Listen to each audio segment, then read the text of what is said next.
Hi everyone, welcome back to Raising Consciousness with me, your host Lee Rose, and today I am joined by my good friend Faraaz Ali, who so often, like on the podcast, I mention different learnings and different teachings that I learned from the Mind Valley platform, and Faraaz is one of those people, one of those like-minded people who I've had the pleasure to connect with through Mind Valley, and just so grateful for all of the tips and stuff that he's given me on some of the calls that we've been a part of. But Faraaz focuses on high performance, high positivity, and the pressure to create possibility and prosperity for his clients. And today we're focusing on re-engineering parenting and the education model regarding consciousness, for parents, for children, and really looking forward to today's topic. So Faraaz, thank you for joining me here on Raising Consciousness. It's a pleasure to be here, Luke. Pleasure's all mine. Excellent. Now, I'm looking forward to touch on these topics. I mean, you're doing a great job with your podcast and the guests you bring onto this platform, and also the energy creating with your work. So well done, brother. Thank you so much. So before we dive into the main topic for today, I would love to learn more a bit about yourself, my friend. I always start off by asking, who is Faraaz Ali? I ask myself this question every day in the morning. Who is Faraaz Ali? I literally do. And the reason I do that is I'm not the person I was 5 years ago, 10 years ago. I'm evolving. And it's important for myself to align to who I want to become. And this is one of those conscious moments every day of who is Faraaz Ali? Because you probably, being in this space, we constantly ask ourselves, which labels that I'm putting on myself? And I'll just reveal some of those labels so your users can get my identity. So originally I'm from Fiji, lived in New Zealand, Asia, and currently in Europe, in Norway.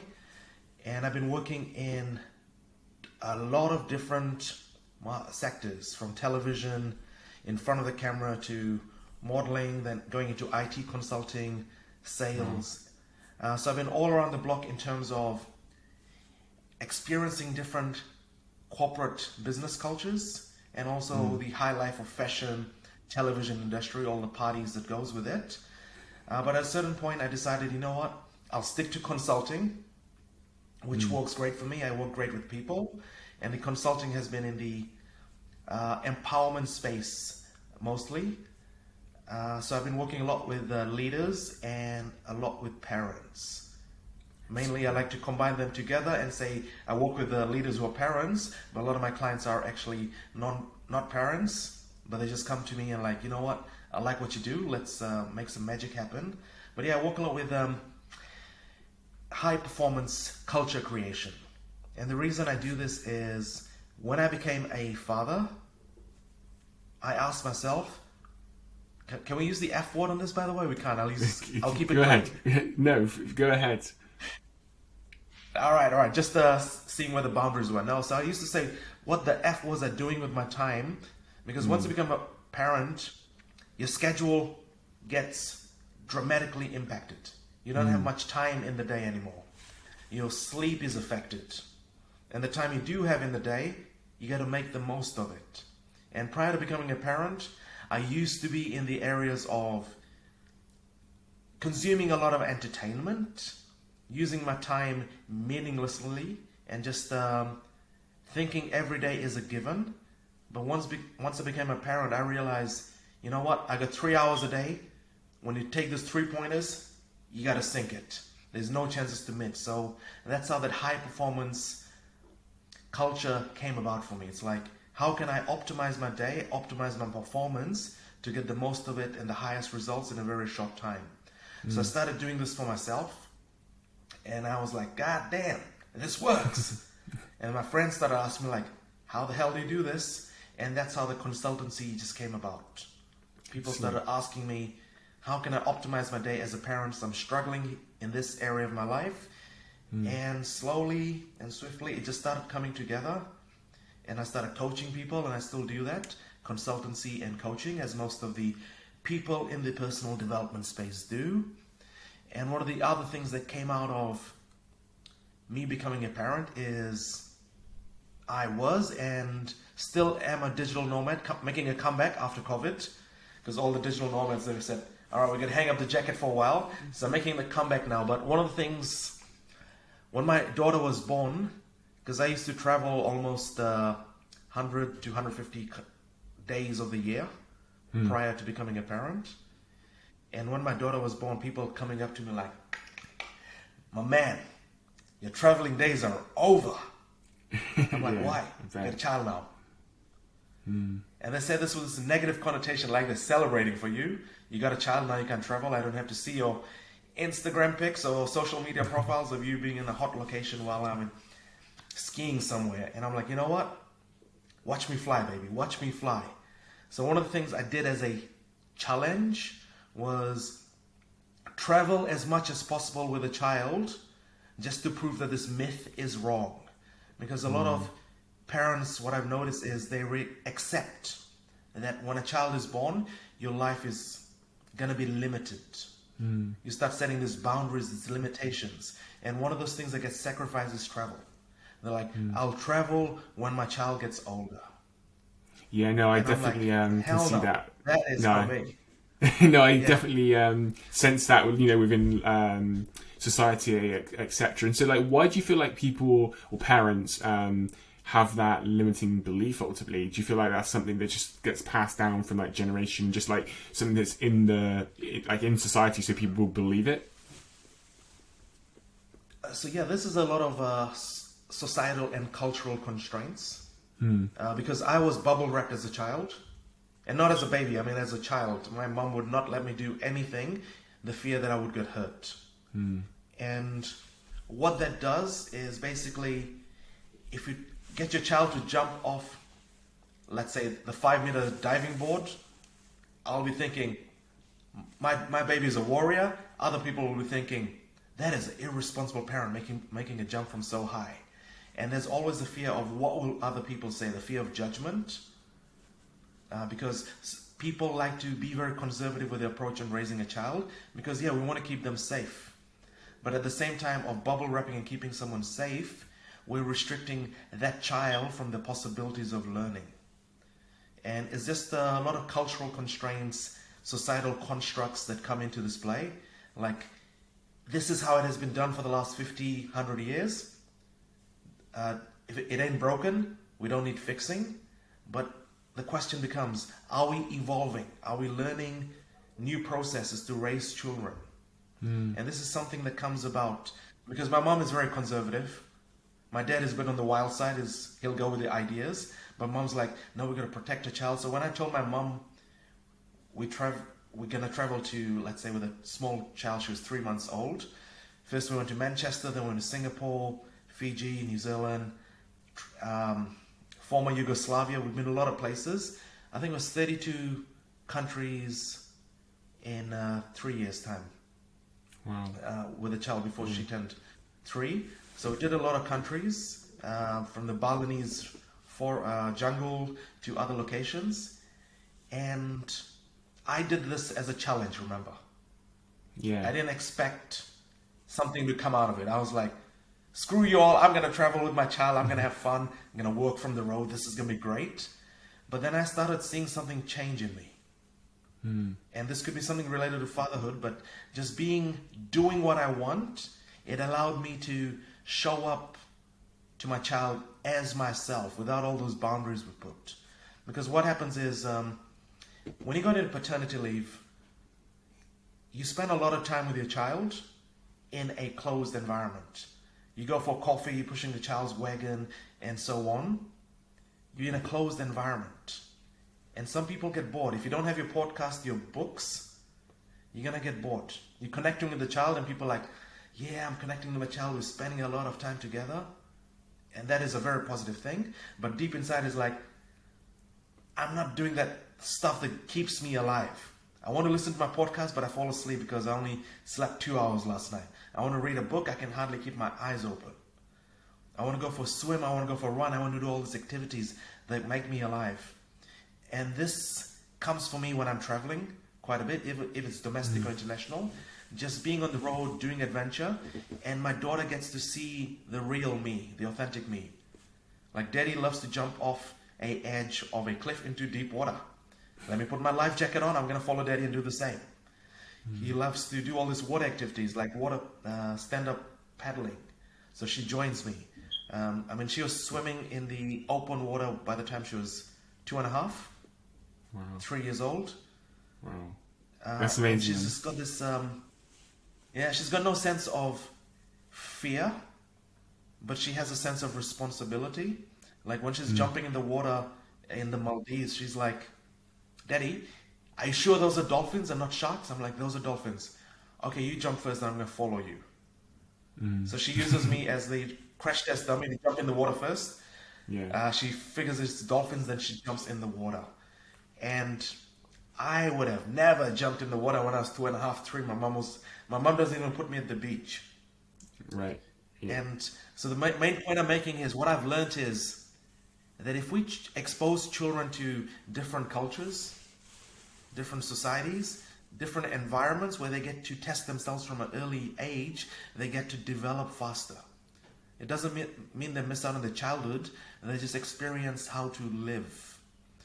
So And yeah, on that point, sorry, Faraaz. Like, no, I just want to kind of jump in and kind of on that point, because there might be some parents right now be like, the red alert is kind of going off in their mind, and you're like, so unresponsible, But like, I definitely can feel and kind of sense how this is like this way of parenting is helping to raise more responsible, more responsible children, and like who take their lives, within their own hands, and as they grow older, can make their own choices and decisions without having to necessarily always rely on their parents, right? So how do you balance like the growing, the evolving, the responsibility side with maybe more of what parents would say, like being safe, and this kind of culture of always being safe and that, if that makes sense. Like, I'm just wondering, like, how you absolutely balance that. Yep. Safety is a word that always comes up in any conversation, because it's our ultimate responsibility as a parent, as a community, to keep children safe. We create schools, we create environments where safety is the first thing. So let's bring it back all the way to home, in my city. Safety, and let's speak about danger. You can get run over or get hit by a car in any city. It doesn't have to be while traveling, because there's really bad drivers out there. They're speeding. We've seen it in every country. We can look at the statistics. So that the clear and present danger is always around you. It doesn't matter if it's going to be in Singapore, in Auckland, Los Angeles. That clear and present danger is always there. So we speak about safety. It's about giving the child life skills to create safety around them. Because I love that. once the child goes outside the house, there's a risk. It doesn't matter which country you are. As soon as the child goes outside the house, if it's a lot of ice in Norway, they could slip and fall and hurt themselves. If there's a hailstorm and they're outside, they can hurt themselves. It doesn't matter which environment it is. It's about being able to be in that environment to help them understand the safety features, de-risking, and how to just have the situational awareness of what's a danger, how to be careful, what to look out for. So it's more of a training. Just think of, as a parent, your job is to be Bear Grylls. You've seen the TV show, and your child is your guest on your TV show, and you're just showing them around the environment. Now, like, this is dog poop. Don't step on it because that's going to smell, and that's hard to clean, and I got to clean it up. And if a car's going fast, they tell them, like, never cross the road unless it's a pedestrian crossing, but always look left and right. Now, my child doesn't cross by herself. She's always with me. But if she does do it, she knows the rules. Look left and right. And in Asia, she learned how to put a hand up, wave, make sure you get the driver's attention, eye-to-eye contact. So all of these things you teach her. And one of the things is, and this is from a book called Factfulness by Ryan Rosling, a Danish writer. We grow up in Norway, in UK. Our elevators have sensors. Because someone says, Luke, hold the door. Luke just waves his hands in the elevator. He knows that door will open. One of his students, when he took them to India, they did the same behavior in one of those elevators. They nearly lost their arm and leg. Wow. And that's the thing. If a child grows up in an environment where you have all this latest technology, they take it for granted. And when they are traveling in a foreign environment, if mommy, daddy is no longer there to teach them or mentor them through this, they could get hurt. So it's important to learn that yes, we come from a privileged environment of being a first world country, but visiting third world countries, it allows her to see how the structure is of the society, what kind of technology they have, and she sees people, because I don't always take her to luxury hotels or fancy places. Sometimes we're in tough places where she sees poverty and she realizes, wow, what's happening here? And it just opens her eye. It doesn't. No, so like on that point, for me, then it kind of raises. Obviously, the show's all about raising consciousness, right? Like it raises her consciousness, to the world and kind of what's out there, right? Absolutely. And one of the biggest things she's learned is when we came back from Korea, she started coming in the house and taking her shoes off and putting it in a nice, tidy way. She went all Marie Kondo, and I'm like, whoa, what's happening? It's not something I taught her. She just observed it. I'm like, right, she's taking her shoes off and putting it nicely. Because I come from an Indian background. If you don't take your shoes off in the house, mama's going to whoop your ass. That's one of the prerequisites of growing up. And this is something, I have a shoes off policy as well, but she picked it up from the Korean culture. She's like, this is what they do. I'm going to do the same. Take it off, put it nicely. And it's all these different elements of realizing, and there's a Buddhist saying, the world is one big family, and getting her out to, now it's soon going to be about 40 countries, and she's learned so much from these different cultures. And we just didn't travel for the sake of traveling. Like we stayed in Bali for 3 months. We stayed in New Zealand and Fiji area for 2 months. So it's prolonged holidays where I got to work, but also just experience the culture. Because that allows your child to develop new skill sets. And it just keeps the family quite relaxed.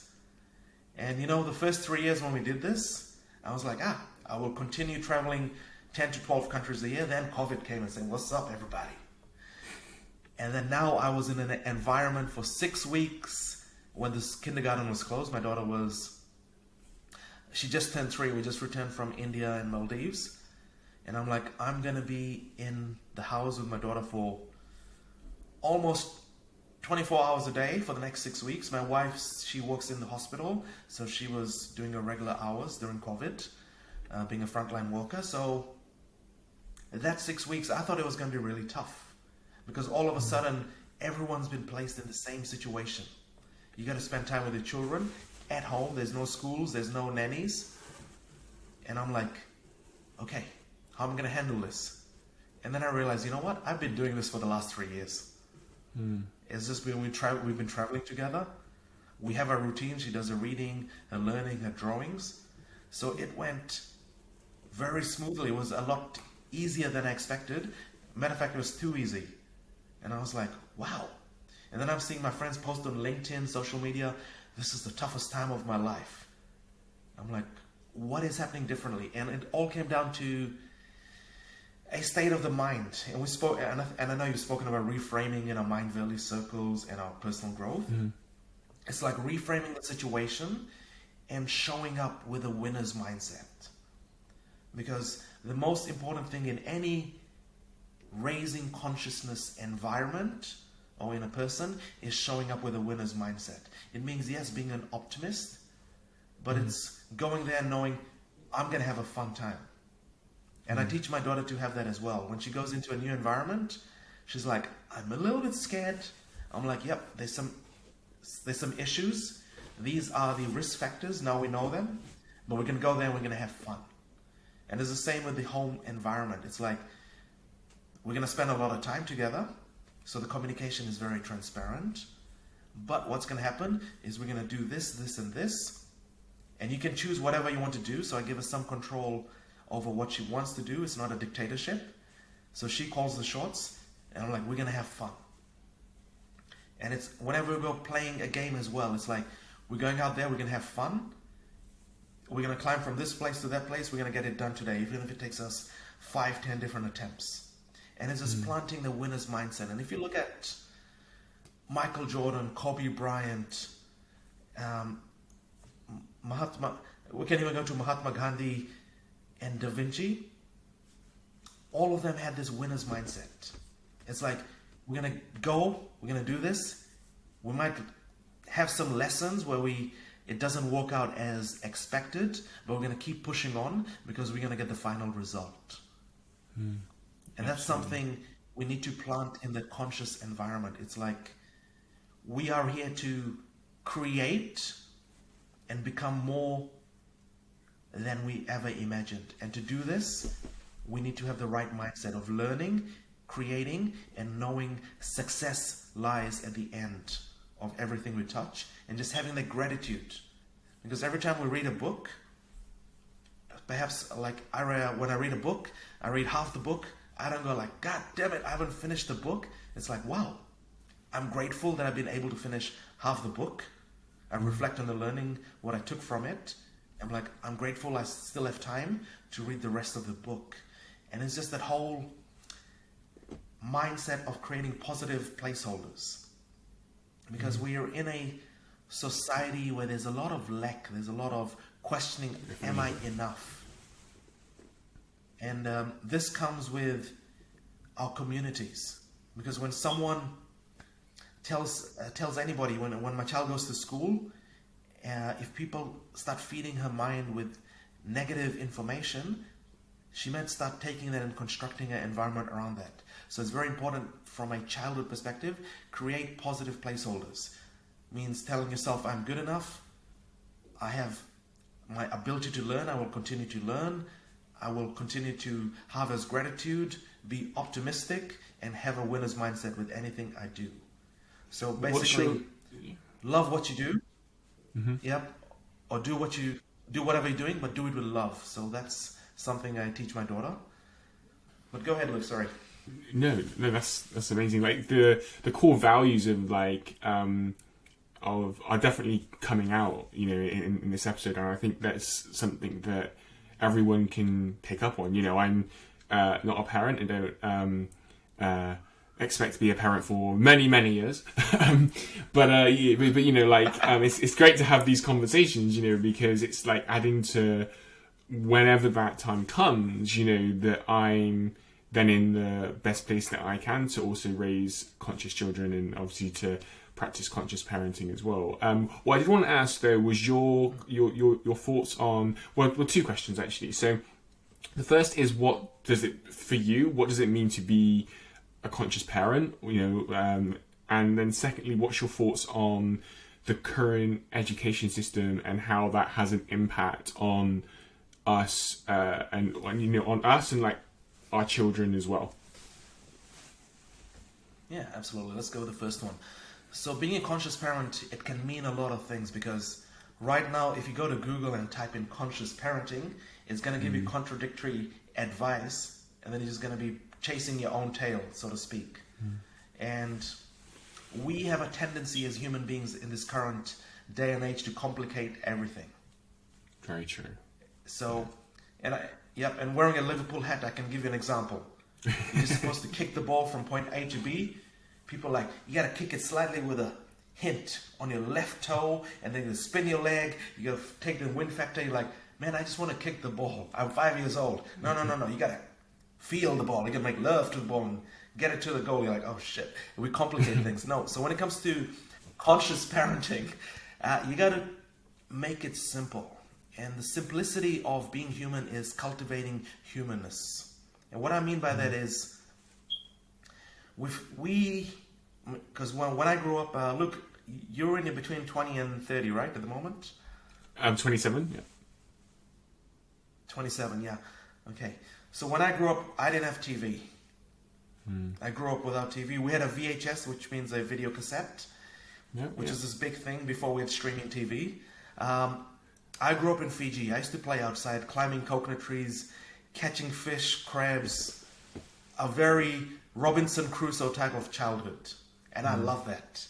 We didn't have screen time and all of these. And I went to a Chinese school where I was pushed to be an amazing student. We're pushed to the limits. Now, conscious parenting in this moment is realizing and having awareness of how much convenience we have. And what I mean by this is convenience is we don't have to cook dinner these days. We can just use Wolt or Foodora or Uber Eats and they'll deliver the food. We don't even need to talk to each other these days because we can just type a message or email and just put ourselves in this environment where we're watching something, screen time. And the first step of a conscious parent is take away the convenience. Because if you're ordering food all the time, you'll never have that experience of cooking with your child. You'll never have the experience of, and let me give you an example. When I'm making cinnamon buns, I do that with my daughter. She's been cooking with me since she's been 1. She's always smelling the cinnamon like cinnamon. She's smelling the brown sugar, melting the butter. She has all this consciousness comes alive when she's feeling and smelling all these different spices. We cook a lot of Indian food as well. She's smelling that. She knows which ingredients goes in. And it's creating a bonding experience between us. Another thing is like when we are painting. I'm not one of those parents when my child paints, I'm like, ooh, great job, honey, you've done really well. It's more like, what did you paint? Why did you use these colors? What emotions is corresponding with these colors? And she's like, this is a happy sun with a happy face. I'm like, all right. Why is the sun happy? Because he gets to shine every day. So there's a deeper conversation going in to the information building, because it's not about just listening to your child and hearing your child and seeing your child. It's very important to understand your child, because you can love someone, and loving someone unconditionally is great, but if you don't understand them, there's a problem. There's going to be friction. Like when my child requires her own space, I give it to her because I understand she is a human being. A human being needs space. So conscious parenting is about removing the conveniences and just connecting on simplicity. Doing things, take away the technology and just connecting on simple communication skills, cooking skills, and just getting to know each other, understand each other. And that's the first part.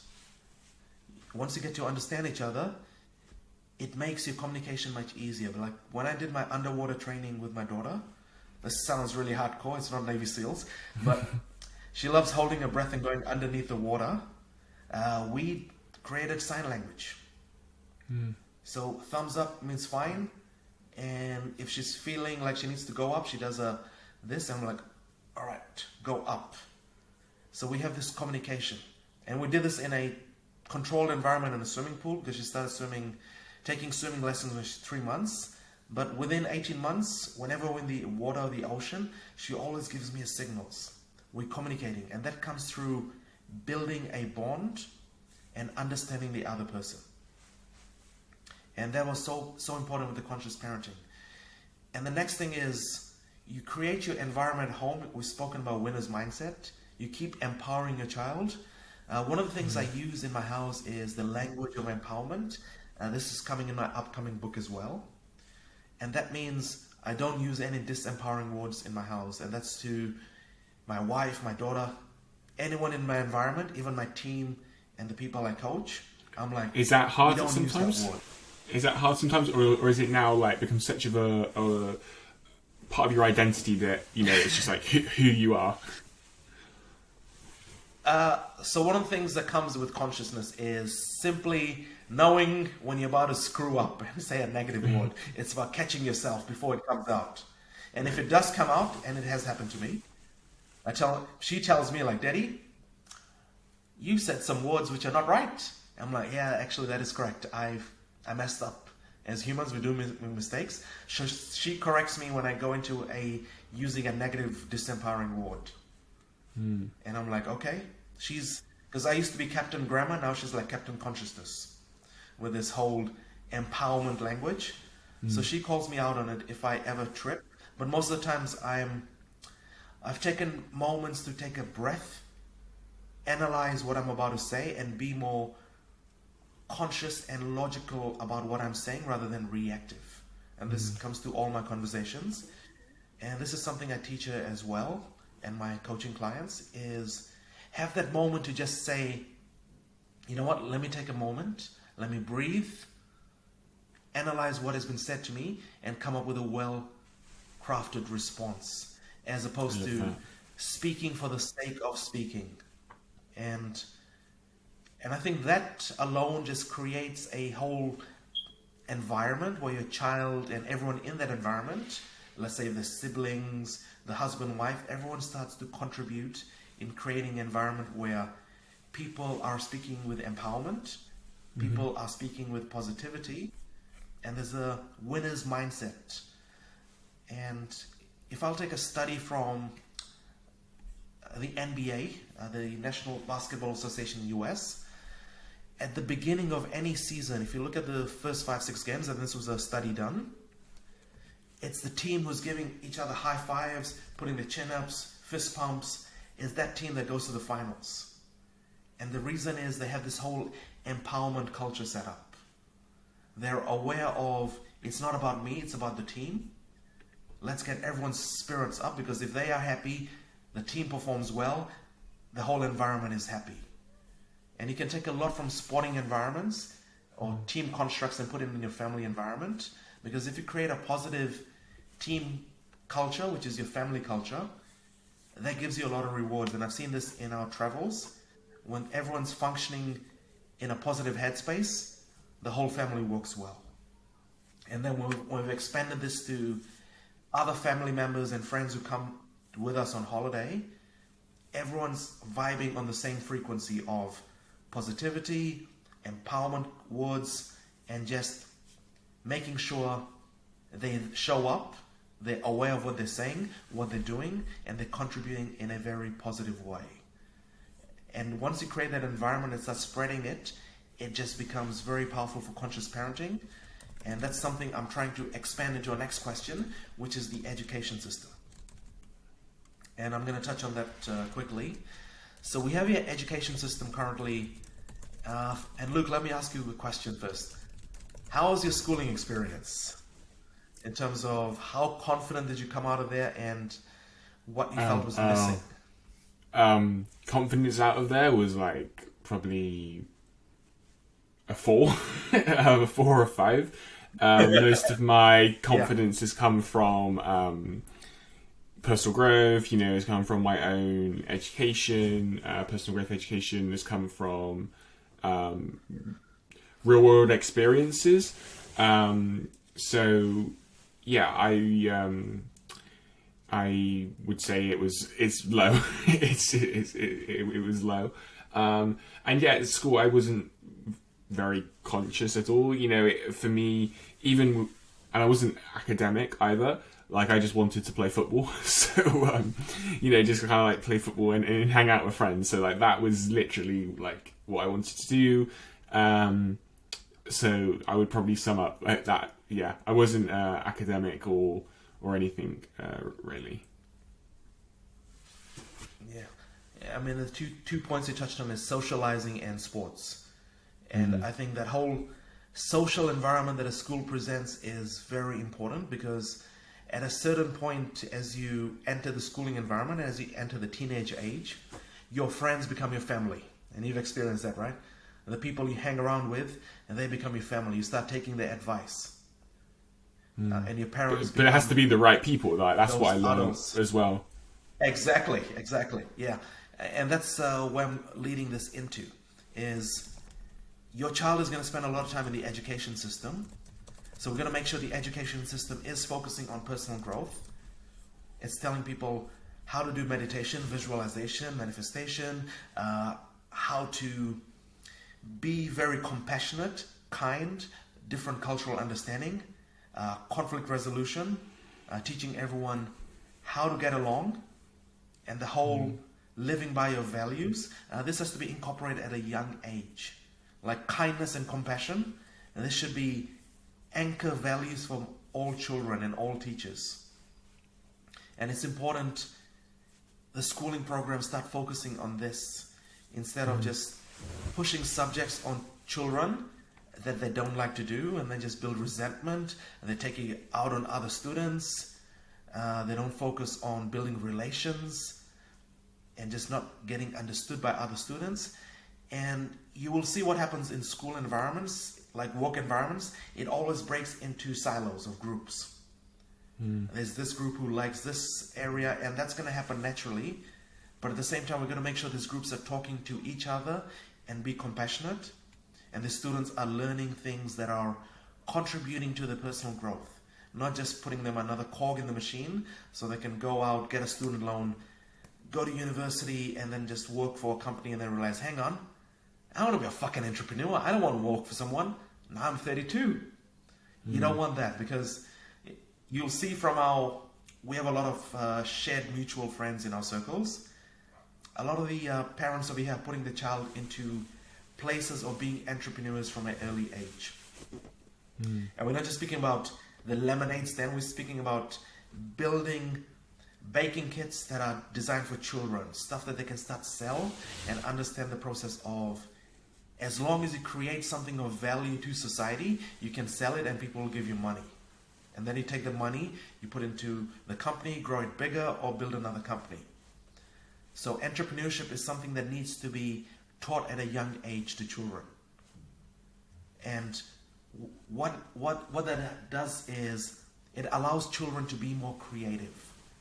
Because as adults, one of the problems we are stuck in is, how do I balance my consumption with my creativity? And we all find this issue. And what I mean by consumption is, you got lots of books to read, you got lots of podcasts, and all of these is going to take me 3 or 4 lifetimes to do. And the way Luke is recording podcasts, it might take even longer, because you're dropping a episode each week, and we have other people dropping episodes each week. And these are all valuable information. Every time we listen to a podcast, we pick up value. Every time we read a book, we pick up value. But we can often get caught in the trap of consuming too much when we're not creating anything. What I mean by this is, I need to balance my time of reading a book, doing a podcast, learning from a course, also writing my book, writing a blog, creating a video, sharing what I learned, because if you can teach somebody what you learned, you get to understand it even better. I think Jim Quick says that. I'm just paraphrasing his quote. And that's quite important for children to do as well. It's about, because if you take a look at Elon Musk, who's got his own school, the children are in different age groups, but they study together. And if you listen to some of the recordings on YouTube, you can hear the kids saying, Jerry, your leadership skills are much better. I want you to take charge of this, and I'll focus on XYZ area. It's they're learning to work with other people in different age groups, and they're learning to identify their strengths and their weaknesses, and then they focus on that. And this is needed in the schooling environments. If you look at Finland, they have a project-based curriculum instead of a subject-based. What that means is the children get to choose a project and work together to find a solution to the project, rather than a subject being pushed to a child to learn geometry, science, mathematics, which is all important. It's good to learn those, but if you have a higher purpose to fix a problem, which is project-based, then you have more passion to learn what you need for that project, as opposed to learning something without having the passion to use it. It's like if I invited someone over for dinner and then asked me to cook specifically some Cantonese food, I'm like, all right, that's my project. I have to create Cantonese food.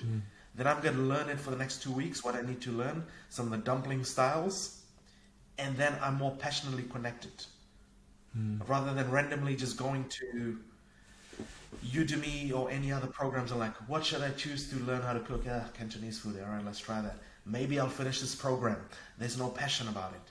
So it's important to cultivate that passion and purpose for a child. Like, what is it that you want to learn this year?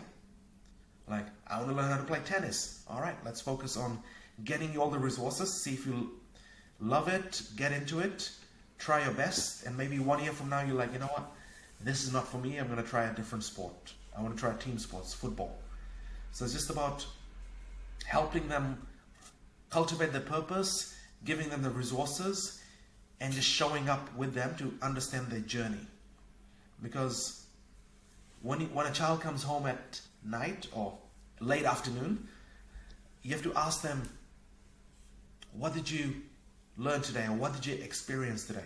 Instead of just how was your day?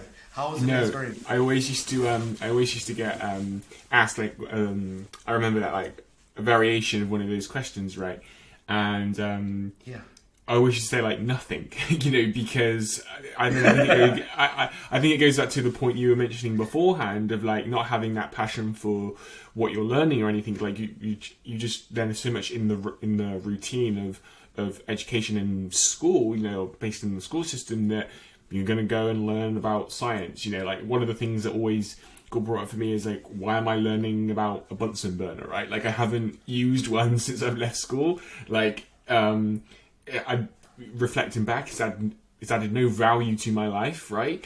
And I'm sure there would have been 1,000 other things that in that moment of time would have added more value to my life that I would now use more. So, just kind of picking up on some of those questions there, was that I always used to get asked those questions, and can relate to the point you're mentioning around, like, having the passion. And I really like the idea about turning it into a project, and that, something that now, in my own personal life, that, I've, like, personal projects and business projects, and it makes you more passionate and inspired, to complete that project and learn what you need to learn to complete that. So that's awesome, man.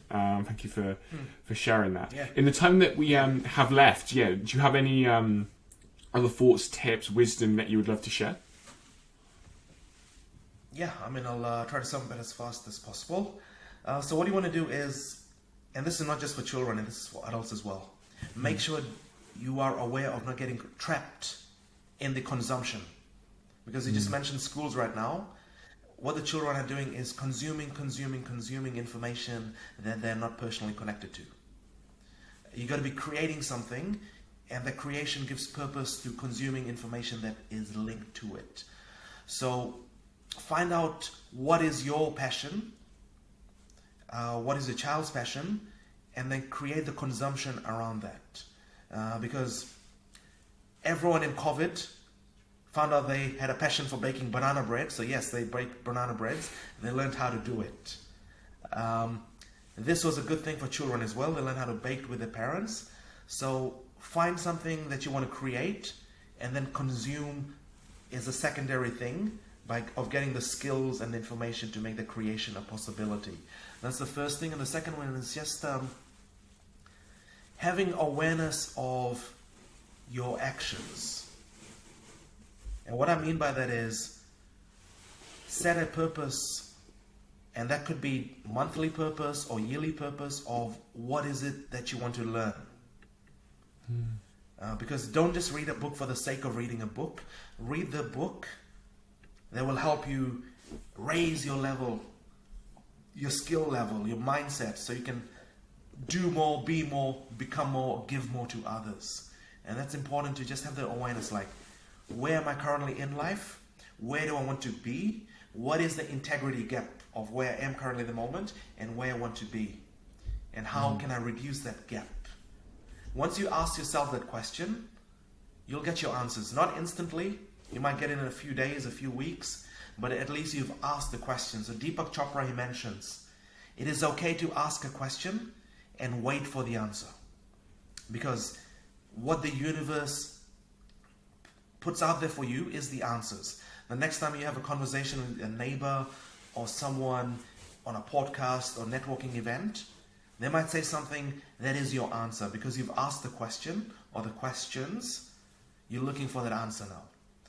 So ask yourself a lot of questions, and I do this through journaling, is how can I connect with my daughter through gymnastics or a sporting event? I ask the questions. Now I'm looking for something that will allow us to do something to her. Otherwise, I'm like, how can I help people in a different country, different market, where Spanish is the first language. Now I've asked that question. I'm looking out for people who have similar passion as me and are speaking Spanish. So now I'm on the lookout. So ask yourself a lot of questions and be comfortable not having the answer right away. And that will just allow you to step into finding what you're looking for. Because if you don't ask the questions, you'll never realize what you're looking for. No, I love that. It reminds me of... No, thank you so much. So it reminds me of some of the stuff that I've been learning recently around... So sometimes when we ask the question, we... kind of our mind, our ego wants to take over and find the answer right away. Whereas when we tap more into our spirit, etc., then we're just open to the answer. And yeah, as you said, like that answer could come in a week's time, a month's time. But because we've asked the question and are open and willing to receive the answer, then it's gonna come to us. So. Awesome, man. Thank you so much for sharing that. Where can people find you online, connect with you, learn more about what you do? Where's the best place where they can do that? All right, I will put this in the show notes as well. It's at Faraaz for Real, which is Faraaz number 4 and REAL. That's on Instagram, and that's also my social media handle for Facebook and LinkedIn. But I'm on Instagram most of the time. So if anyone wants to connect, just drop me a message or comment on any of the posts I've made, and we can chit-chat further. So yeah, I'm currently in this space and releasing my book very soon on adventurous parenting and just awakening that inner consciousness being. Because all of this experiences has been quite important to me, and people keep DMing me like, hey, I need some tips. And then you realize you can't help everybody through DM or through coaching because it takes a lot of time, and you need to show up for yourself, for your relationships, and also in this case for your parenting. So what I've done is I've taken all my findings, my learnings, and put in a book, and I'm going to be releasing that 2023. And yeah, let's do this again, and we can speak about the book. But for now, Luke, keep doing what you're doing, keep shining your light, and appreciate you, brother. No, thank you, man. Thank you for coming. Thank you for coming on today, guys. Definitely check out Faraaz across social media.